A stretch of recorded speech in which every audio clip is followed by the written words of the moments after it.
ويا مساء الفل. هنعمل مع بعض النهاردة تشكيلة مشروبات رمضانية بطعم حلو قوي ومن غير غلبة ولا مجهود. مشروبات عبارة عن ايه؟ تمر هندي، خروب، دوم، خشاف. اول حاجة هنبتدي بيها الخروب، ومعانا سكر، وهكتب لكم المقادير في صندوق الوصف. لو حابة تجيبيه سليم زي ما هو، او حابة تجيبيه متكسر، انت كده حتى لو سليم بتكسريه بالحجم ده، فهاتيه متكسر احسن لك. ومعانا لفة تمر هندي زي ما احنا شايفينها كده، دي لفة تمر هندي. ومعانا دوم، ده دوم للي ما يعرفوش شكله ايه، ده بيكون شكله بتيجي كده حاجة قد البرتقانية كده، وبتتكسر وبتشيل النوى اللي جواه. ومعانا السكر بتاع الدوم. تمام. هنبتدي نعمل ايه؟ هنبتدي ان احنا نغسل الحاجة اللي معانا، الدوم والخروب لازم تغسلوها، حتى لو انت واثقة في نظافتها برضو اغسليها، مش هتخسري حاجة. اديها تقليبة كده حلوة، وبعد كده تحت الحنفية كده وخليها زي الفل. تمام. ونبتدي نجيب مصفى ونصفي الحاجة اللي معانا، وتكون معانا بالشكل ده من غير ولا نقطة مية. تمام كده، تضمني ان هو نضيف وحاجة زي الفل. تمام كده، ده بيكون شكلها. والدوم نفس الحكاية، اصفيه وخليه زي الفل، وابتدي احطه في البولة معايا تاني.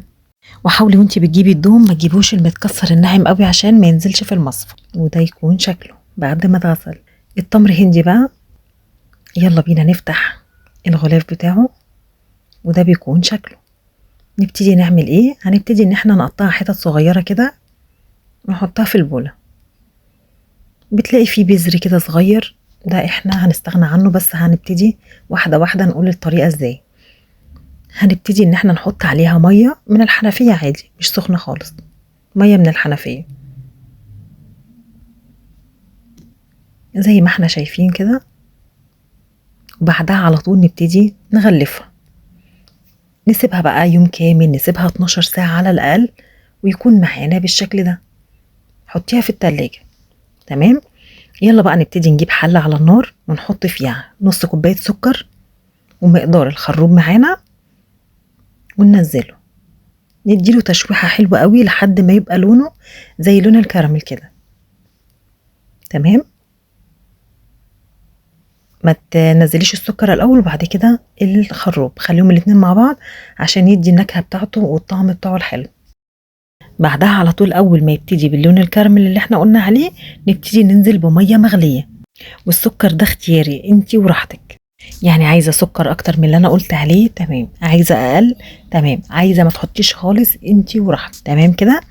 هبتدي أسيبه على النار 5 دقايق يغلي وأطفي عليه على طول، وكده يبقى معانا جاهز. يا دوب أول ما يبرد أصفيه وأصبه في الكوبايات. ويلا بينا نعمل الدوم.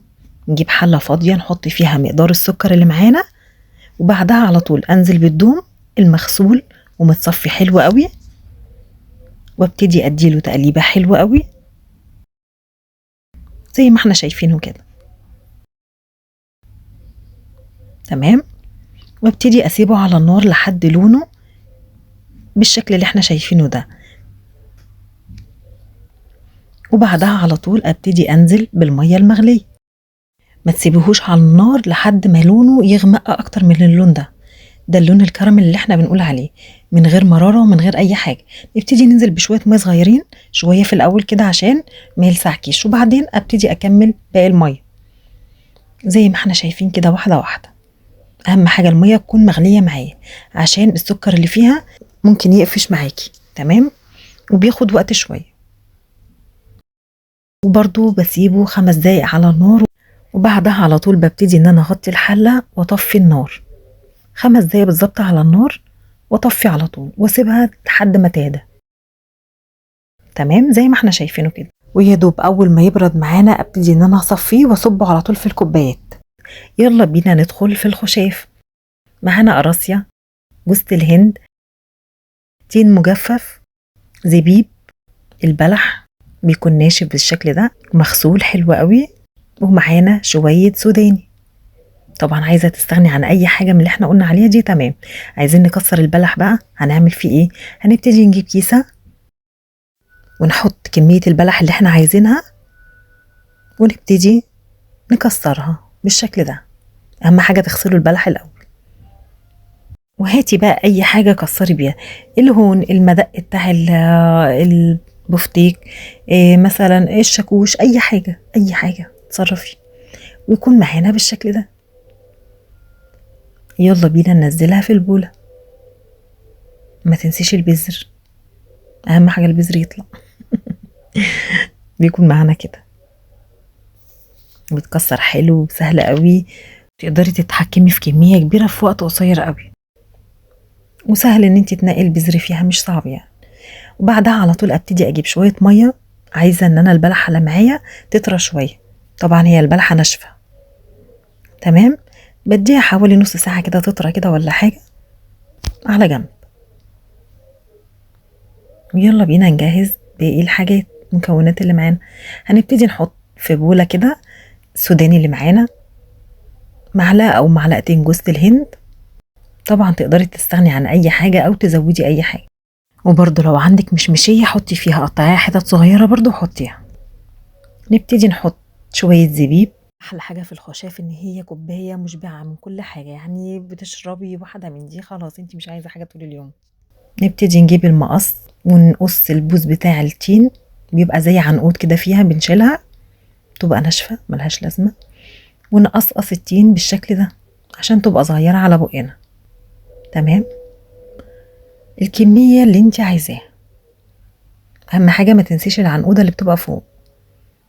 وسهله بسيطه خالص، بتتقطع معانا بالمقص بالشكل اللي احنا شايفينه ده.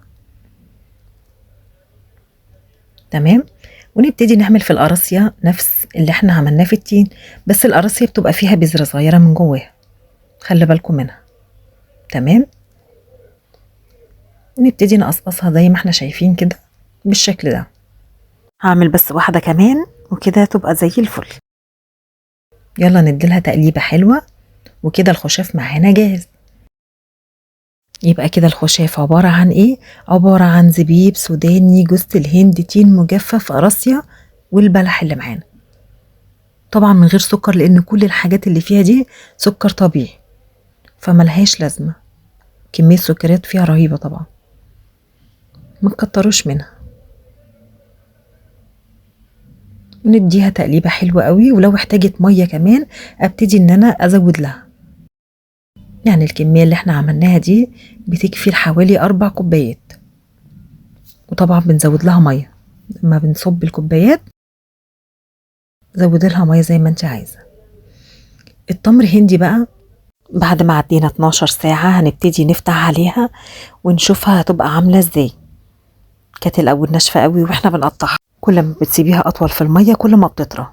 هنبتدي ان احنا نعملها بايدينا بالشكل ده، نفصل البذر عن اللحم اللي بيبقى فيها، نديلها تقليبة كده حلو. نبتدي نجيب بولة ونحط عليها مصفى وننزل التمر هندي اللي احنا نقعناه، طبعا هو لسه تقيل جدا، بس هنديله زي يعني دعكة كده بايدينا عشان تنزل التمر هندي نفسه.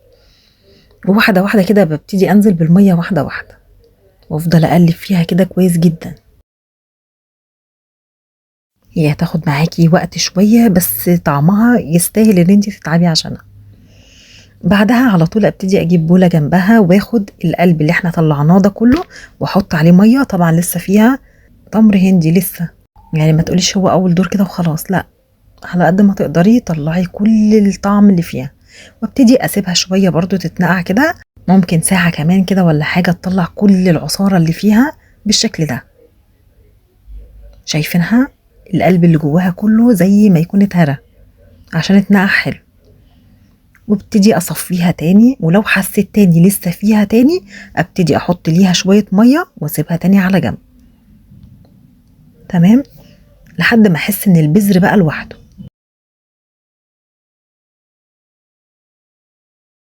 ابتدي ان انا اصفيها بالشكل ده واسيبها على جنب. بعدها على طول هنعمل ايه؟ مش هنحط السكر في التمر هندي على طول، مش هيدوب، هياخد وقت شوية على ما يدوب. هنبتدي نعمل ايه؟ هندوبه في شوية مية. طبعا السكر زي ما احنا اتفقنا انتي وراحتك، تحبي الحاجة مسكرة زودي، تحبي الحاجة وسط، هكتب لك المقادير بالظبط المظبوطة بتاعتها. وافضلي قلبي كويس قوي لحد ما تحسي ان السكر داب تماما، وابتدي اقلب السكر مع التمر هندي. وبعد ما اخلص ابتدي اصبه في الكوبايات على طول ويكون معانا جاهز. اطعم 4 مشروبات رمضانية تحفة في ثواني، ما خدتش معانا مجهود ولا اي حاجة. اتمنى الفيديو يكون عجبكم، واتمنى تجربوا الوصفات دي حتى لو وصفة كل يوم.